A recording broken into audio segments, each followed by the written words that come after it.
Hi, everyone, and welcome along to the Ergonomically Speaking podcast, the podcast that aims to help you reduce and even eliminate work related discomfort. I'm your host, Niamh Pentony of Boyne Ergonomics, and thank you so much for joining me for this episode. I really hope that I'm able to give you some really useful, practical advice that you can apply to reduce your own discomfort or to help those that you look after in the workplace. Now, let's get started. So, this is attempt number 2 at recording this episode. I actually just recorded it about an hour ago and apparently I didn't save it. So, we're going to go again and hopefully this one goes a little bit better. So, firstly, I want to apologise. There has been a bit of a gap between the last episode about sit-stand desks and this episode, which is going to be about keyboards. The reason being that I had COVID, as you know, from the last episode, but actually, while the COVID itself was fine, jeepers, the post-COVID was something else. Just really bad post-COVID fatigue. So I was able to keep going with my work, with my assessments, and look after the kids and all the rest. But there was just no energy left for anything extra. So there was a whole pause in podcasts, blogs, social media, all that stuff just got paused because I was absolutely just too exhausted and ended up going to bed really early and having lots of naps. But feeling back to myself now, so delighted to be able to get back to record this because I've been researching this for a while. I think it's really useful, and I really wanted to get this episode out. So let's get into it now. As I said, this episode is about DSE or computer keyboards. And why is this so important? Well, if you're not using the one that's right for you, especially given the amount of typing that we all do now compared to pre-COVID, if you're not using the one that's right for you now, you are at risk of developing an RSI or some issues in your upper limb, your elbow, your fingers, your wrist, your hand. So it is really important that the keyboard that you're using suits you, suits the space you have, suits your needs, and suits the tasks. So we'll have a look now at the different types of keyboards that you can get. And like I am always asked, like people always ask me, what's the best this, what's the best that, what's the best keyboard? Look, when it comes to keyboards, the best keyboard is the one that lets you to get into a nice, relaxed typing posture. It helps you and encourages you to have a good typing technique, reduces static and dynamic muscle loads, and also caters to your needs and your task requirements. So I can't give you an answer for what the best one is. I have an opinion and I definitely have a favourite. Like a lot of ergonomic specialists, this comes up a lot among chats among ourselves. I do have a favourite, which I'll let you know at the end.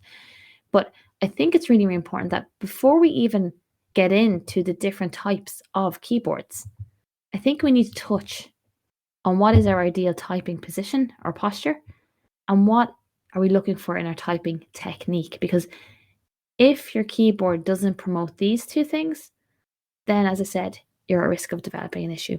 So what is our ideal typing posture or position? So as I said in a previous blog post, and I've said numerous times on the podcast as well, when we are based at a computer workstation, ideally, when your shoulders are relaxed, we want our elbows to be level with the work surface. And this is to help reduce shoulder tension when you're typing, right? But this is very general advice. And this is why tailored advice from an ergonomic specialist is important. Your ideal elbow and arm positioning, it is going to depend on the keyboard that you're using because it will differ, and it can differ by a couple of centimeters. And this may not seem like much, but if you're sat at a desk for 8 hours a day, 40 hours a week using your keyboard, of course it's going to have an impact. So there are general guidelines, but the actual specific position will depend on the keyboard and the devices that you're using. So basically, to allow for relaxed shoulders and horizontal straight forearms, which is what we're aiming for, the elbow should be level with the keyboard keys when the shoulders are relaxed. And the forearm should be horizontal to the hand. So this will allow for relaxed upper limbs, especially during pauses in typing. And it'll also help with circulation because circulation is important. So it'll help with that. And as I said, this can vary by 1, 2, 3 centimeters, depending on the type of keyboard that you're using. Like if you're using a slim, low profile keyboard board versus a mechanical keyboard, that position is going to vary. And also so is your technique, which I'll get to in a few minutes. So to help maintain your nice neutral hand and wrist position when you're typing, I always recommend too that your keyboard is kept flat or in a negative tilt. Now, look, what does a negative tilt mean? This is a term, what does it mean? Basically, negative tilt is when your lower keys are slightly higher than your top keys. So the top keys are actually angled slightly away from the body. And you know what? It's the opposite to what you see on most traditional keyboards. Most traditional keyboards will either have little adjustable legs on the back, so the top keys are higher than the bottom keys, or they have like a built-in angle, built-in slope that you can't adjust at all. And the reason we want to avoid this is that it can encourage extension and poor posture of the wrist. It can encourage compression of the nerves and the tendons in the hand, and it will reduce blood flow to the hand, all of which will increase your risk of developing an issue. So we want your keyboard flat or on a slightly negative tilt. And we want you to be seated at the correct height for the surface and the keyboard that you're using. Too low, too high is going to encourage poor posture, compression, and reduce circulation. So, and also I find, like I will say I was on site yesterday and the day before, and I was doing a number of assessments on people, and easily I would say 60 to 70% were actually seated too low for the desk. Now, there was reasons for this, but most people were seated too low for the desk, which meant that when they actually relaxed the shoulder, the elbows were dropping way below the surface of the desk and way below the keyboard, because these guys were using traditional style mechanical keyboards. So the elbows are way, way below. And all this is going to do is it's going to increase tension in your shoulders. You're going to have poor elbow positioning. You're going to have contact stress off the edge of the desk. You're going to have poor wrist postures. You're going to compress your nerves, reduce your blood flow. So what I also think is really, really common. And again, I was paying special attention, I have to say, the last 2 days to people's typing and mouse technique, because I knew I was going to be recording this today. And I was dealing with about 40 people, and I just wanted to see what the average style was. So again, when you're typing, your hand should be in line with your wrist. So what I find is your middle two fingers, your ring finger and your middle finger, should be straight in line with your wrist. So there's no deviation side to side, no ulnar, no radial deviation side to side. Your hands are nice and relaxed and straight. Now, I was watching people type in the last 2 days. Easily 85% were deviating. And the reason they were deviating is, one, because of typing technique, poor typing technique, which I'll get into in a minute. But the other one was they were dropping the forearms or wrists down onto the surface of the desk and just tilting the wrist back, extending the wrist back and typing that way. There was no movement in the forearm. There was no movement at all. They were just deviating their hands side to side to try and reach the outlier keys.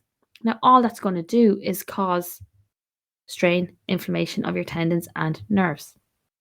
When you are typing, again, you want your hands to be straight. The arms should be moving. So when you're typing, your wrists and forearms should actually not be in contact with any surface. Absolutely rest them down, pauses in typing. But when you're doing the actual typing, your arm should be moving your hand across the keyboard if it needs to move, depending on the version that you're using. If your hand needs to move, the arm moves the hand. Don't deviate at the wrist, because all you're going to do is aggravate the tendons and the nerves. But that comes from poor technique and poor positioning and dropping the forearms and the wrists down onto the table. So that is something I noticed. And that's your typing position, and it brings me on to typing technique. So essentially, the more efficient and skilled we are at typing, the less repetition you're going to have and the less strain you're going to have. If you're not familiar with the layout of your keyboard, or if you are not a touch typist, if you're not proficient in typing, you're going to be looking down at the keyboard more, which is going to increase repetitive adverse postures of the neck, which is going to bring on a whole set of issues, and it can affect the upper limbs. We're also going to make more mistakes. And I am the queen of typing mistakes, because I would say moderate is my typing skill level. Like, I finished secondary school in 2001. And I'd say in that time, I done 2 computer classes. And then I went off to college, had to get a laptop and learn how to type and use a mouse from nothing. Nobody showed me how to type. Nobody showed me how to use a mouse. I just went off and got familiar and did it the way we all do it. But that resulted in poor typing technique, because I didn't know about home keys. I didn't know about hand positioning. I didn't know that there's certain keys should be pressed by certain fingers. Knew none of that. So that resulted in what I think most people have, which is this kind of moderate level of typing, where we type, we look at the screen, we glance down at the keyboard, and then we look up and we see red squiggly lines everywhere because we've made loads of mistakes. Then we have to go back and fix them, which is more key strikes. And then especially if you're under pressure, you're getting stressed, you're getting tense, and of course that is going to be felt in the fingers, wrists, and arms. So poor typing technique can cause more actual key strikes because you have to fix mistakes. And it's going to cause stress and tension because we're getting annoyed that we have to go and make more strikes and fix these mistakes. Computer users who peck at the keys. So I came across this a little bit the last 2 days. People who don't type a whole lot and they peck at the keys. So the hands floating over the keyboard, they bend the wrist down and they type with kind of one finger, index fingers. You're going to have poor neck positioning because you're going to be looking down. You're going to have poor wrist postures and you're going to have static loading in the forearms. Ideally, look, typing is a skill. And even moderate level typists, although we can type, what I tend to find is most of us, and you can check this now, or check this later when you're doing a little bit of work, where's your baby finger when you're typing? Because I find a lot of moderate level typists float the baby finger off to the side. So the baby finger is not really doing anything. It's just kind of floating there in the air, but you get static loading in the muscles that control that baby finger. So I do get a lot of people going, yeah, I have wrist pain, but it's actually, it's in my baby finger, which is weird because I don't do a whole lot with my baby finger. That might be the actual problem. So typing, it is a skill that is only going to improve with time and practice. It's really important that anybody using a keyboard is familiar with the layout of your keyboard. You know where the keys are. And then also familiar with the home keys. Familiar with where you should have your hand placement.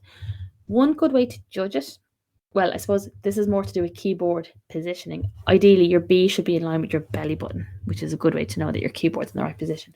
Hand placement, appropriate hand placement, is going to allow for more improved hand posture. And I think, I have started to do online typing programs to try and make myself a little bit better. I don't do a huge amount of typing because I'm on the road so much, but I have started to do an online typing program just to help get me a little bit more proficient. And I think it is worthwhile investing a little bit of time in learning how to position your hand, what fingers are responsible for what keys, and invest time as well in learning keyboard shortcuts. So different programs, different operating systems have different keyboard shortcuts, but they're easily found by Googling it. So Google what the keyboard shortcuts are for Windows, Google what they are for Apple and all the rest. That can help reduce your typing. And it can also help reduce the tasks that you have to do with the mouse, because some of these actually take over from some of the mouse tasks. And then there's other keyboards as well that actually have programmable keys. I cannot say that word, programmable keys. That means, again, you can reduce the amount of key strikes and you can reduce the amount that you use the mouse. Take a little bit of time. It is really, really worth it because you're going to have better positioning, you're going to have better posture, and you're going to have less typing, which in this day and age, given how virtual everything still is, hybrid workers, everyone's typing more, everyone's using the mouse more. And that's why I think this episode's important. I think this topic is important. And I think it is important that we all try and improve our typing proficiency to make it less stressful on us. Now, that is typing posture position. That is typing technique. And that's all I'm going to say on that. The reason I wanted to kind of start with that is I'm going to jump into the different types of keyboards now. And as I said, the best type of keyboard is the one that encourages good posture and encourages good technique. So the different type of keyboards that you can use. Well, look, as I said, all ergonomics professionals have their faves. And they have their go-to models for different issues and go-to models for different tasks. Now, I'm going to try, and I will keep this as unbiased as I can. I will not say any one type of keyboard that I'm going to talk about is better or worse than the other. They all have their uses. They all have their functions. But there are ones that are a little bit more ergonomic. And that's the way I'm going to say it. For me, the term ergonomic should not be applied if something's adjustable. That's my opinion. So as you'll see from this, there are keyboards that are more ergonomic than others. And by being more ergonomic, they allow for better posture and better positioning. So, and I'll also say this podcast episode, it's not sponsored by anybody. So I will be mentioning in this episode certain brands, makes and models. They're ones I've chosen by myself. No one's asked me to. And I've picked them because I've used them and I like them. Or I have recommended them to people who have given me great feedback on the issues that they were having. So nobody has asked me to include their keyboard in this because obviously no one knows I'm doing it. It's not sponsored at all. So I'm going to start with the one that we're most familiar with, which is what I would call your standard external QWERTY keyboard. There are other layouts available for keyboards. Like you can get the Dvorak layout and the Azerty layout, which is just different placement of the keys. But QWERTY is the official keyboard standard layout under ISO, and it's the one that we're most familiar with. Like this is the one you'll find in most English-speaking countries. When we were given keyboards first in education or the work setting, this is the one we will have been given. Your standard QWERTY keyboard with the hotkeys and the number pad on the right hand side. So this is the one we see the most. It's the one we're most familiar with. And for most people, there's no problem with this keyboard. Most people can use this keyboard absolutely fine. But I have definitely noticed that because of the increased time spent at the desk and because of the increase in typing, more people, I'm finding definitely anecdotally in my own experience, more people are having issues with this kind of layout. And a lot of it is to do with mouse placement. So because the hotkeys and the number pad is on the right hand side, and if you're right-handed and using the mouse with the right hand side, it means that you have to reach to use your mouse if you have this keyboard positioned correctly for use. So it means that the shoulders abducted, the arms away from the body, the hand is reaching to the mouse, you have extra stress on that right hand side. And this is causing a problem in places where I feel it wouldn't have caused a problem pre-COVID. But as I said, it's fine for the general population. My other issue though with this keyboard is that most of them either have a built-in positive slope or they have little legs on them that people put up and create the slope. Like ideally, if I'm being really specific, you don't really want the top kind of 3 row of keys to be any higher than 3 centimeters from the desk. In this style of keyboard, I will preface with that because there are other style of keyboards where this will be the case, but in this style of keyboard, because if you do that, you're going to have wrist extension when you're typing. You're going to be bending that hand back, compressing the tissues and the vessels. So we don't want that. So if you have this style of keyboard, I always encourage to put the legs down if you can. If it's adjustable, put it down flat to help with the wrist positioning. The other thing I'd say, there are left-hand versions available. I've never come across, now this, I'm kind of around 12 years or so, I have never come across a left-handed keyboard as standard in a workplace where the hotkeys and the number pads on the left-hand side, unless I've recommended it or another professional has recommended it. You normally always see the right-hand one. Now, in hindsight, when these keyboards were being designed, I'm sure they thought it was a great idea putting all that stuff on the right-hand side. But in hindsight, having it on the left actually makes more sense and would have been better because you're splitting the workload a little bit more between the left and the right arm and the left and the right hand. But it's the right-handed one you see the most. The other thing I will say about this type of keyboard is that while I have said ideally it should be flat, there is a use for the little legs that put it on a positive slope. If for whatever reason, whether it's a limitation with the chair, whether it's a limitation with the desk design, or whether it's a limitation with the user, there are situations where the person sitting at the workstation cannot get the chair, cannot get themselves into the position whereby the elbows are level with the surface or with the keyboard when the shoulder's relaxed. So this is normally in a case where the person can't get high enough. So when they relax the shoulder, they're seated as best they can, but when they relax the shoulder, the elbow is dipping down under the table. Now, in this situation, I would always recommend, well, I would normally change the main equipment to try and get it, but if we can't change it for whatever reason, I would recommend person sits back, pulls the keyboard to the edge of the desk, let the shoulders relax, let the elbow drop, put the legs on the keyboard, and then you get a nice straight line, slightly angled, but it's still a nice straight line and a nice straight wrist when you're typing, because the positive slope allows you to relax the shoulder and have a nice straight arm. This is very rare, and I would normally look to change whatever the limiting issue is. But if we can't, that's where I find the little legs come in handy. Other than that, I say flatten them down. And that's just, and as I said, that's your standard keyboard. I'm not going to get into switch keys and membranes and all that kind of stuff, the technical aspects of these keyboards, because I don't think it is of any use to the people that I want to get value from this episode. So as always, my advice is always targeted to the user or the person who's providing the equipment. I love reading, I like reading about all the different technical aspects of keyboards, but I just don't think it's going to be of any use to yourselves. That's your standard keyboard. The next one I'm going to talk about is the compact QWERTY keyboard. So it has a similar layout, has your QWERTY layout, but what's missing is the number pad and the hotkeys on the right or left hand side. So because of this, they're smaller, they're lighter, and they're more portable. They are really good for small workstations if you're kind of limited for space. They're great for remote workers because they're portable. You can just pop them in the laptop bag and off you go.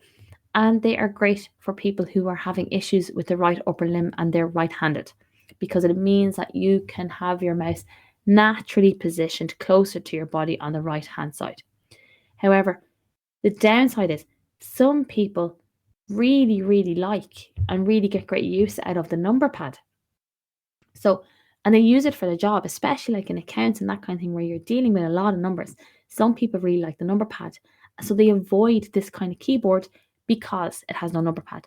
What I will say is you can get separate number pads. They essentially just look like little calculators, and you can pop it on the left hand side. So you can still use a compact keyboard, get yourself a separate number pad, pop it on the left hand side. You've got better mouse positioning, you've got a portable keyboard, then you have your number pad that you can use on the left to kind of give your left hand a little bit of work to do and take some of the work off the right hand. If you want to look up examples of a compact keyboard, there's loads. So many of them available now, especially over the last 2 years. But two models that I would have and I've tried and liked are the Logitech K380 and the Kensington multi-device dual wireless compact keyboard. Those are two that I like. Jellycomb also do a version as well. That's really lovely to type on. And there is another version, I have a picture of it on my website, where the numbers are kind of like old keyboard keys. It's kind of, I won't call it a novelty keyboard because it's fully functional. It does its job, but it's slightly different. I wouldn't recommend that personally for me for general use. I find it really difficult to type on. You're much better to stick with a more traditional one. Otherwise, you'll just get yourself stressed and kind of extra tension in the hands. But those are compact keyboards. The next one I'm going to talk about is your fixed split keyboard. These are most commonly termed ergonomic keyboards. I have a slight issue with that. I'll get to that later. But generally, fixed split keyboards, you can get them full size with the number pad. You can get them in a smaller size with no number pad. The aim of it is to encourage better forearm and wrist posture because the keys are angled to promote better positioning, and they're also slightly tented in the middle. In some models, they're slightly tented in the middle. So you've got less pronation, less twist in the forearm. So less stress on the forearm and the elbow when you're typing. They're good. I will say a lot of people, if you want to look them up, look up the Logitech K860 or the Microsoft Sculpt. Microsoft Sculpt is one I see a lot. And a lot of people really, really like it. And they also have a slight negative tilt in that the top keys are slightly higher, the bottom keys are slightly higher than the top keys. And a lot of them, again, will come in a wrist pad, palm rest. Sorry, I hate them being called wrist pads. Palm rest for you to put your palms when you're resting in between typing. A lot of people find them very good. I've no issue with them. I've recommended them. I got great feedback on them.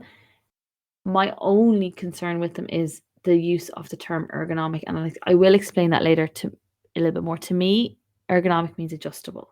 Again, as I've said, that's my personal opinion. These are fixed, so their position cannot be changed. While they do offer a better arm posture and less pronation, and they have tenting and they have the slight negative tilt, and they are good and they have their uses, they're not adjustable. However, the next one I'm going to get on to, sliding in there, is the adjustable split keyboard. So this is the same idea.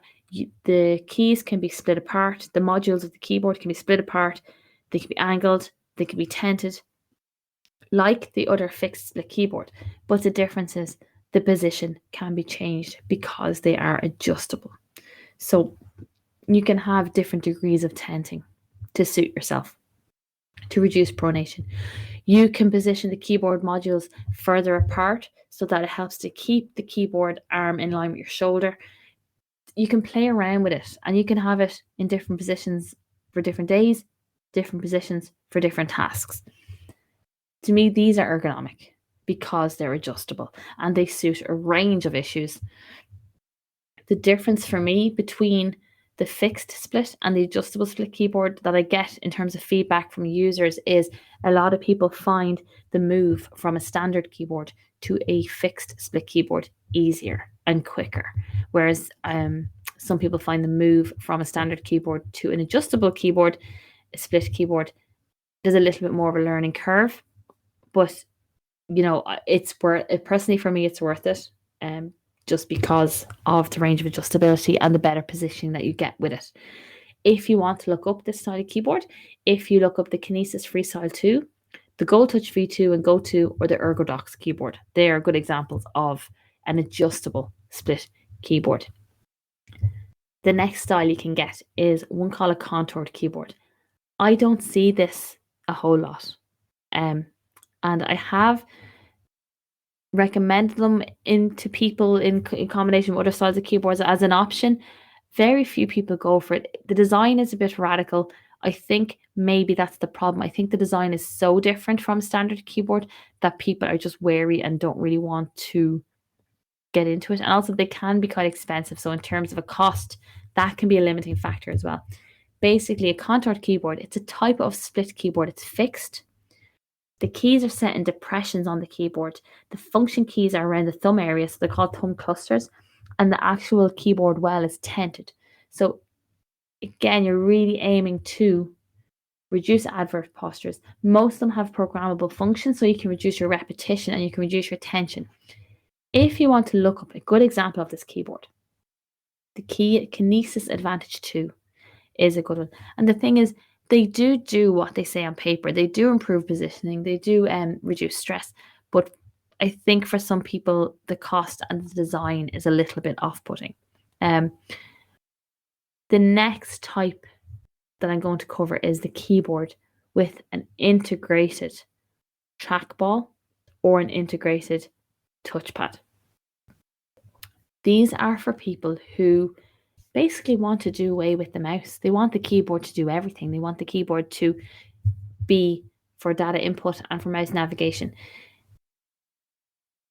Two models, if you want to look up, there's a few, but if you want to look up two for a good example of them, one is the Logitech KP400, which has a mouse pad, a touchpad, where you would have your numbers normally on the right hand side. Another one is the Adesso Trueform Media 3150. I have tried both of these. I have both of these and I do use them. And look, they are good.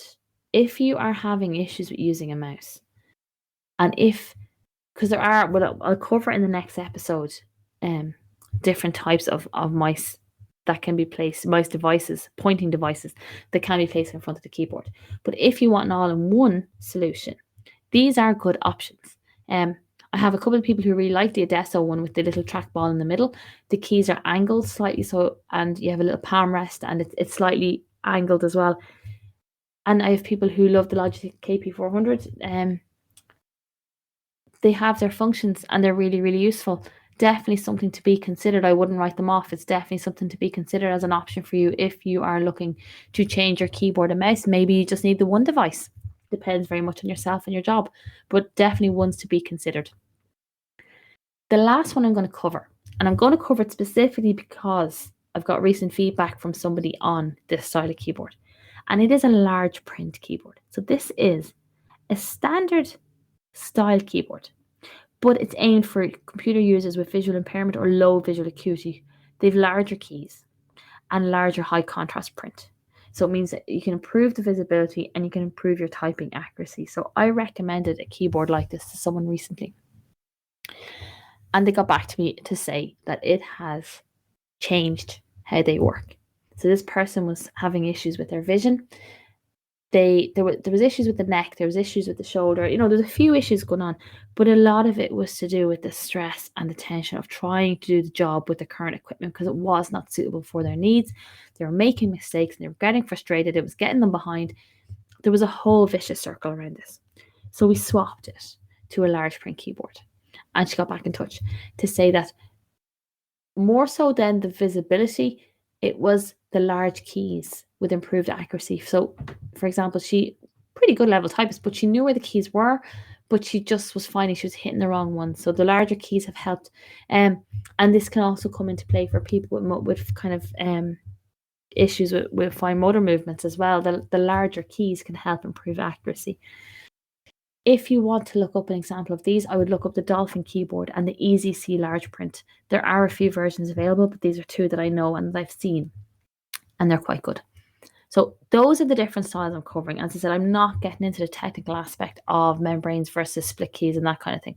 These are just different kinds of keyboards that are available for use by you or by your employees at the workstation. And the one that suits best for them is going to depend on them and what they do and where they do it and the space they have and all these different things. There's many keyboards that are referred to as ergonomic. Like you see the term ergonomic tagged onto so many pieces of equipment. But as I've said, for me, if it's not adjustable, it's not ergonomic. And it doesn't mean that your standard keyboard or your compact keyboard or your fixed split keyboard are not good. Of course they are. They're suitable for a lot of different people. They have their uses, they have their functions, and they're used by a lot of people without any issue. That's great. But as everything in ergonomics, the suitability of a piece of equipment like a keyboard is directly related to what you do, the environment it's done, and the needs of the person doing the task. So if we try to answer what's the best keyboard, I can't give you a straight answer because it's different for everyone. But what I will say is, for me personally, my opinion is that the Kinesis Freestyle 2 and the Gold Touch are the best keyboards, and they're my favorite keyboards, purely based on adjustability and typing comfort. And I find over the last number of years, these have been the ones that have been given me the most positive feedback from people. Once you get over the slight learning curve, less stress on the muscles, better positioning, programmable keys. Like these are the ones I get the most positive feedback on. There have been other keyboards where it's been, and it can be trial and error, like with everything ergonomic, it can be trial and error. But these are the ones that have given me the most positive feedback from people, and these are the ones myself that I like to use. I will personally use a compact keyboard when I'm doing my assessments because I want to take notes and I need a little bit more space and my workstation is quite small. However, if I'm going to type quite a lot, if I'm getting into a lot of document work, I will pull out the Freestyle 2 and that's the one I'll use because I find it more comfortable, and I will tent it a little bit and I will separate it a little bit to get my positioning better, and I find that gives me the least amount of stress. As I said, I'm a moderate typer. I make a decent amount of mistakes and I can get tension in my hands sometimes, especially when I'm getting frustrated. So that's my opinion. It's not a fact, it's just an opinion, and it's what I found over the years. What I am going to be talking about in the next episode, then we're going to go on to computer mice or mouses. I'm never really sure how to term it, but that's what we're going to be covering. So again, like this episode, I'm going to look at mouse posture, I'm going to look at mouse use, and then I'm going to look at the different types of mouse that you can get for use on the computer. Because as always, it's not one that suits everybody. Thank you so much for listening to this. And as always, you can find me online at boynergonomics.ie. And if you want to have a look at some of the keyboards I mentioned in this, I do have a blog post up there that has got images of a lot of the keyboards that I mentioned. If you want to just jump on there and check them instead of Googling them all to see what they look like. That's boynergonomics.ie. As always, I can be contacted on info@boynergonomics.ie. I'm on Instagram at boyne_ergonomics if you want to follow me there. I post regularly different tips and advice. The same on my Twitter, which is Niamh_Pentany. And listen, as I said before, if there's a topic or an issue you want me to cover, just get in touch. I'll add it to the list. And because I do want this to be useful, and I do want listeners like yourselves to be able to get something from it. So if there's something you want me to cover, just get in touch.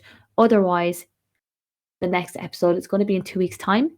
Until then, stay safe, stay well, and I will talk to you in 2 weeks. Thank you so much again for listening.